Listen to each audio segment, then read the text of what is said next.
Well, good Saturday morning, friends. Mark Holmes here, and as always, I want to say thank you all for watching, commenting, subscribing, and being part of the Joe Blue Sports Report. Without you guys, as well as you ladies, you know that this literally does not work. It's the weekend. We're one weekend closer to the NFL season getting here.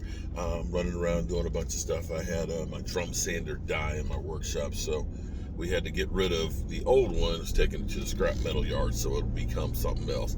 Might be a car you drive in the future for all we know. So last night from our live stream, shout out to everybody who came on my live stream, and this holder, oh my God, I just hope that it holds onto my phone here because it does have a tendency to drop. I hate this phone holder. I got to get a new one. We were talking about Terrace Williams' interview on Law Nation, Boss Cowboys, West Coast, and others. First of all, here's one of the reasons why ESPN is hemorrhaging hosts and stuff and trying to evolve and bring in Pat McAfee. You now have, you have your journalists that are out there that have been the sports writers and things forever, and the people that cover the Cowboys directly and stuff that sometimes will toe the company line. YouTubers are people that get to be more personable. People get to know them. Players can relax. And some of the interviews and things that you're seeing from YouTube or YouTubers are now getting to the meat of actually what's really going on. For the first time, listening to Terrace Williams talking about the difference between Dak Prescott and Tony Romo and why he preferred Tony Romo, it's almost earth-shattering what he said, because he said, when you get garbage-ass plays that aren't going to work, Tony Romo would basically say, forget that. We're not doing that.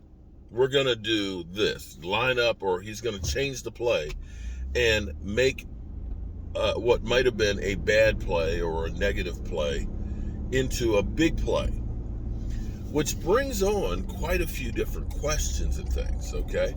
Now, Dak Prescott, he's told the company line, he's doing what's being called and so on and so forth, is not innovating the way that Tony Romo did. So, when you think about the Jason Garrett era, and you think about, the 8-8 years and the 12-4 and things like that, and you look at that and say, a lot of that was actually Tony Romo improvising. It wasn't Jason Garrett coaching. A lot of people, when Jason Garrett was let go, were like, oh, Jason Garrett, he worked with the Cowboys, with Jerry Jones, and that's impossible. Jason Garrett's a great mind and all. And Giant fans, especially Rashid, was like, oh, Jason Garrett, man, that guy can coach. But when he got to the Giants, it seemed like their offense was even worse. And you looked and you said, damn. And we now know that it was actually Tony Romo. Now, understand this. So when you start thinking about this is where it gets really interesting, is you went from Jason Garrett and Scott Linehan calling those plays with Terrace Williams to Jason Garrett and Kellen Moore. You got Steve Young saying they're still running the same plays that they did before. Wow.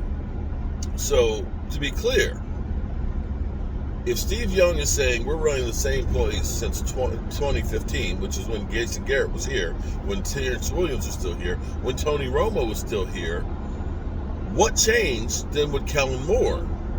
Nothing. The difference being is Dak is not doing what Tony Romo basically saying, F these guys. Because maybe, Tony Romo was the illegitimate son of Jerry Jones and could do no wrong. I don't know that Dak Prescott gets away with that the same way Tony Romo does. But here's where all the pieces kind of come together. When I talk about things that you see the Cowboys do better than other teams that don't happen typically in the playoffs, 12 personnel, 2 tight end sets. 2 tight end sets, when you have tight ends that can pass and catch, is great because the defense has to protect more of the field. You can go from having a 2 tight end set with 8 men in the box and convert that into 5 wideouts. Yeah. Or if they don't put 8 men in the box, you got 7 blockers, you just run on them. It's great to use that. That's one of the things. Another one of those things that they use that is really good that Dak Prescott is the strength is getting Dak Prescott moving the pocket. So he's not a stationary target. Bootlegging, faking the dive, bootlegging out to the outside. Seems to disappear when it comes to playoffs. And the third thing that seems to work a lot that we don't do enough of is going no huddle and 2-minute offense. The Cowboys with Dak Prescott, 2-minute offense literally is incredible. And you say, why the hell do we not use hurry up more often? And here's why it works. It's Dak Prescott calling his plays. It's not Kellen Moore sending in whack-ass plays, things, for example, like, I don't know, having Zeke be the center. Have Zeke be the center. We'll confuse them. We'll make Zeke snap the ball in a muddle huddle. That high schoolers play. The fuck is that? Excuse my language. I'm sorry. I didn't mean to cuss. But what the hell was that? And that literally, I'm just sitting there driving around, and the light bulb came on with that. And it's like, wait a minute. Tony Romo improvised because the plays were whack. We've seen, we've been, first down, we pick up 4 or 5 yards, doing good. Then all of a sudden we get a crazy trick play, and you're like, don't bring in more trick plays. The only people that get tricked are us fans because the trick plays suck. That's Kellen Moore. Who learned from Scott Linehan and Jason Garrett. Yeah. So now you see the problem. So for all those out there that are saying, Mike McCarthy, he can't call plays. Kellen Moore is great. Is Kellen Moore great? Or are we going to find out Kellen Moore is like Jason Garrett? Because Jason Garrett, he was coach of the year and stuff. Okay. Yeah, he was coach of the year 1 year.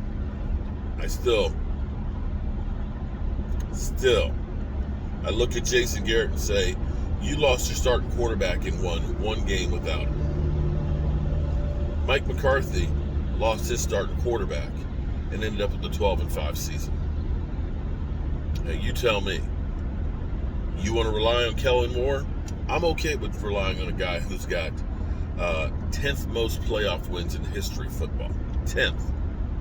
I'll rely on the guy who has currently coaching the 3rd most playoff wins instead of Kellen Moore any day. Yeah, shout out to Law Nation and crew, man, because y'all putting in the work. Y'all letting people know the real deal as it goes.